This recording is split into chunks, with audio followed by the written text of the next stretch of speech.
క్రీస్తునందు సహోదరి సహోదరులారా, ప్రభువైన యేసు క్రీస్తు నామములో హృదయపూర్వక వందనాలండి. ముందుగా ఇంత మంచి సమయాన్ని ఇచ్చిన తండ్రి అయిన దేవునికి ప్రభువైన క్రీస్తు ద్వారా కృతజ్ఞతాస్తుతులు చెల్లిస్తున్నానండి. అందరూ బాగున్నారండి.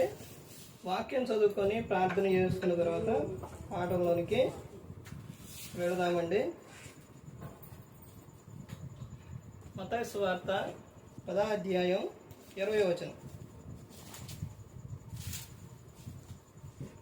మీ తండ్రి ఆత్మ మీలో ఉండి మాట్లాడుచున్నారే కానీ మాట్లాడువారు మీరు కాదు. ప్రార్థన చేస్తుంది. పరలోకమందున మా తండ్రి, పరిశుద్ర ప్రేమ గల తండ్రి, గొప్ప తండ్రి, యెహోవా తండ్రి, మీ ప్రియ కుమారుడు యేసుక్రీస్తు ప్రభువు ద్వారా కృతజ్ఞతాస్తుతులు చెల్లిస్తున్నావు నాయన. రాత్రి వేళ అందరితో మాట్లాడమని మా ప్రభువైన యేసుక్రీస్తు నామమున వేడుకుంటున్నాం తండ్రి. ఆమేన్. ప్రభువైన యేసుక్రీస్తు నామములో హృదయపూర్వక వందనాలండి. దేవుని కుమారుడు యేసుక్రీస్తు ప్రభువు ఈ లోకానికి వచ్చిన తర్వాత పరలోక రాజ్యం సమీపిస్తుంది కనుక మారు మనసు పొందమని ప్రకటింప మొదలుపెట్టారు. ఎన్ని అంశాలు ఇప్పటికు ఎన్ని అంశాలు చెప్పుకుంటా? చాలా చెప్పుకుంటా, చాలా పదాలు, చాలా విషయాలు, చాలా చెప్పుకుంటా. ఎన్ని గుర్తున్నాయి? గుర్తున్నాయా? గుర్తున్నాయండి. మీరేదో చెబుతున్నారు, మేమేదో వింటున్నాం. అంతేగాని మీరు చెప్పేది మేమెందుకు వింటాం? మేమెందుకు వాటిని పాటిస్తాం? మాకేడ గుర్తుంటే మనిషి లక్షణాలు ఇదే. 2 చెవులు ఇచ్చింది ఎందుకు అనుకున్నారు? ఒక చెవితో విని ఒక చెవితో వదిలేయడానికి. అందుకే నా ఇచ్చింది అంశం. పాఠం పేరు రాసుకోండి. నాలుకను గూర్చి జాగ్రత్త. పాఠం పేరు ఏంటి? నాలుకను గురించి జాగ్రత్త. చాలా సమయం అయింది కాబట్టి ఒక 7 విషయాలు చెప్పి ముగిస్తాను. నాలుకను గురించి ఏంటంట? జాగ్రత్త. నాలుక 7 నాలుకలు ఏంటి? 7. మొట్టమొదటిగా యాకోబు రాసిన పత్రిక 3వ అధ్యాయం 8వ వచనం. ఏంటి నాలుక వలన ఏం జరుగుతుంది? సాధుకాజాలనే నాలుక అంటే సాధు. ఇప్పుడు ఉదయం బ్రష్ చేస్తారా? బ్రష్ చేసేటప్పుడు ఏం చేస్తారు? నాలుకని ఏం చేస్తారు? టక్కనే తీసుకొని గీగుతారు. ఎందుకు? అది మంచిగా ఉండాలని, మాట్లాడాలని. ఇక్కడ ఏమని చెబుతున్నారు? సాధుకాజాలనే నాలుక. యాకోబు 3వ అధ్యాయం 8వ వచనం. చెప్పకముందే తీసారనుకుంటగా. దీని వలన ఏంటి? ఈ నరుడు కాదు, ఏ నరుడు సాధు చేయడు. కానీ దీని వలన వచ్చేది ఏంటి? లాభమా? నష్టం. ఈ నాలుక వలన ఏమొస్తుంది? నష్టం వస్తుంది. కీర్తనలో 45వ కీర్తన 1వ వచనం. నాలుకను గురించి చెబుతున్నా. 45:1. ఇక్కడ ఏమి నాలుక కనపడుతుంది? కీర్తించు నాలుక. ఏమి నాలుక? కీర్తించు నాలుక. దీని వలన ఏం ప్రయోజనం? ఏం ప్రయోజనం అండి? ఏంటంటే కృతజ్ఞత. కీర్తించడం అంటే కృతజ్ఞత కలిగిన నాలుక. అబ్బా, ఎంత బాగుందండి కదండి, ఎంత బాగుంది. ఈ పైన ఇంకా ఉండేలే కానీ నాలుకలో. ఇప్పుడు నాలుక వలన నష్టం, నాలుక వలన ప్రమాదం. చిన్న నిప్పురవ్వైనా, చిన్న చినుకైనా, చిన్న నిప్పురవ్వ ఎంత అడవిని తగలబెడుతుంది. అలాగే మన దేహంలో ఉన్న నాలుక సరిగా లేకపోతే మన దేహం అంతా ఏమైపోతుంది? కాలిపోతుంది. చూసారండి? నాలుక వలన ఏమేం కలుగుతుంది? నాలుక వలన నష్టం కలుగుతుంది. తర్వాత రెండో విషయం ఏంటి? కృతజ్ఞత. అబ్బా, దేవునికి కృతజ్ఞత స్తుతులు చెల్లించడం. మూడో విషయం ఫిలిప్పీలకు 2వ అధ్యాయం 11వ వచనం. ఒప్పుకోను నాలుక. ఏంటది? ఒప్పుకొనే నాలుక. దీని వలన ఏమొస్తుంది? రక్షణ వస్తుంది. చేసిన తప్పు దేంతో ఒప్పుకుంటారు? నాలుకతో ఒప్పుకుంటారు. ఒప్పుకుంటారా? దాని వలన ఏమొస్తుంది? మనిషికి ఏమొస్తుంది? రక్షణ వస్తుంది. తర్వాత 4వది ఏంటంటే రోమీయులకు రాసిన పత్రిక 3వ అధ్యాయం 13వ వచనం. మోసం చేయు నాలుక. ఏ నాలుక అంట? మోసం చేయు నాలుక. దీని వలన ఏమొస్తుంది? మోసం చేయటం వలన మనిషికి ఆశీర్వాదం వస్తుందా? వింటున్నారా? ఏమొస్తుంది? మోసం చేస్తే ఏం జరిగిద్ది? తీర్పు వచ్చిద్ది. అంతేనా? ఇప్పుడు మోసం చేసి దొరికామనుకో ఏం చేస్తారు? ఎందుకు చేసావని తీర్పు తీరుస్తారు. తర్వాత 5వ విషయం ఏంటనంటే సాత్వికమైన నాలుక. ఎక్కడుంది ఈ వచనం? సామెతలు 25:25. సాత్వికమైన నాలుక. ఈ నాలుక వలన ఏమొస్తుంది?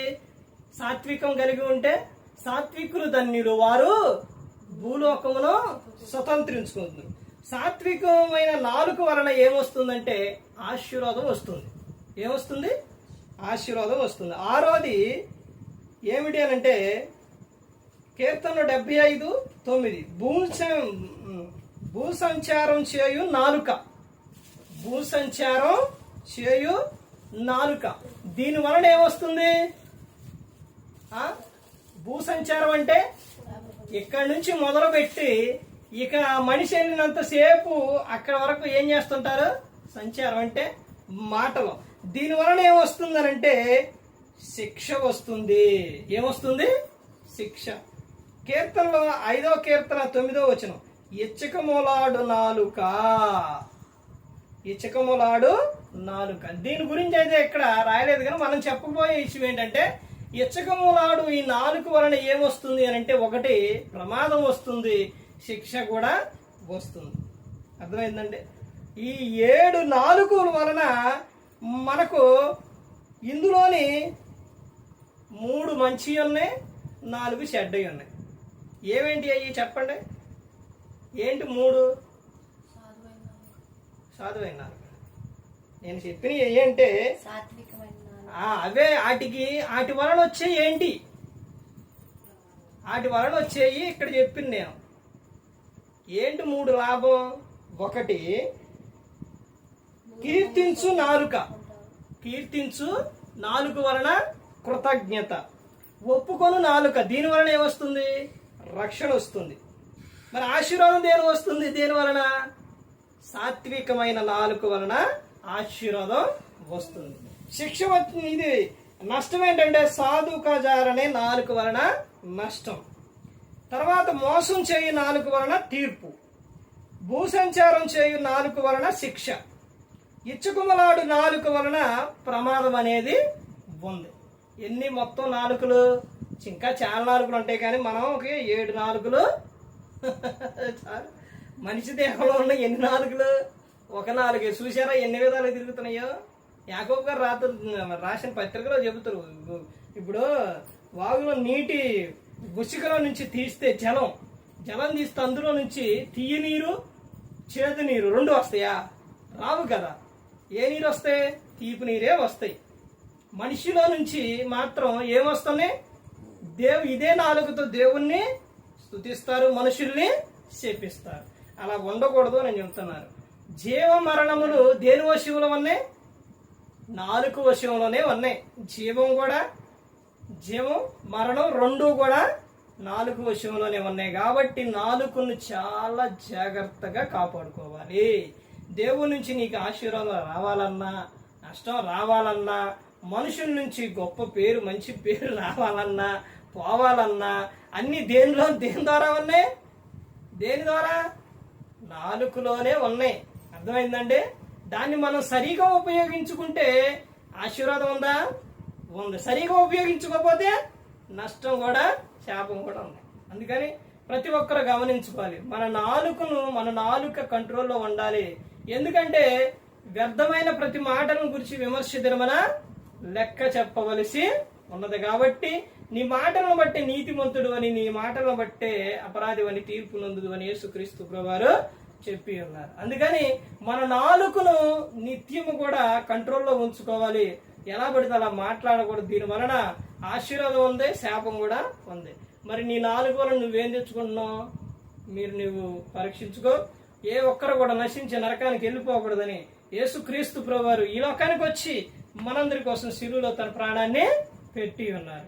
ప్రతి ఒక్కరు గమనించుకోవాలి. ఉదయకాల సమయం నుంచి ఇప్పటి వరకు మన నాలుకతో ఏమేమి మాట్లాడను, ఏమేమి చేసిన అన్నది ఎవరికి వారు ప్రతి ఒక్కరు కూడా పరీక్షించుకోవాలి. ఎందుకనంటే నువ్వు ఈ రేత్రే నువ్వు నీ తప్పులు కానీ, నువ్వు చేసిన ప్రతి ఒక్కటే కానీ నువ్వు పడకెళ్లే ముందు ఒప్పుకోపోతే, వాటిని కప్పుకుంటే, నువ్వు ఒప్పుకోపోతే ఈ రేత్రే యేసుక్రీస్తు ప్రభువారు వస్తే అది ఈరేస్తే వెళ్ళిపోతే పరిస్థితి ఏంటి? భయంకరంగా ఉంటుంది. అదే నువ్వు ఒప్పుకున్నావు అనుకోండి, ప్రభా నేను చేసిన ప్రతి ఒక్కటి ఒప్పుకోను అని నువ్వు ఒప్పుకున్నావు అనుకోండి, ప్రభు వచ్చినా ఎక్కడికి వెళ్తావు? పరలోకానికి వెళ్తావు. నువ్వు ఈ లోకం విడిచినా పరలోకానికి చేయాలి. అందుకని ప్రతి ఒక్కరు గమనించుకోవాలి. ప్రతి ఒక్కరు కూడా దేవుని యందు భయభక్తులు కలిగి పరిశుద్ధాత్మ మాట ఏంటో క్రీస్తుని పోలి నడుచుకున్నప్పుడు ఈ లోకం విడిచిన పరలోకానికి చేరుకుంటారు. మరి ఈ విధంగా నిలబెట్టి మాట్లాడించిన తండ్రి దేవునికి కృతజ్ఞతాస్తుతులు చెల్లిస్తూ ఇంతవరకు శ్రద్ధగా ఉన్న మీకు ప్రభు పెట్టిన హృదయపూర్వక వందనాలు చెల్లిస్తూ ఈ మాటలు ముగిస్తున్నారు. అందరికీ వందనాలు.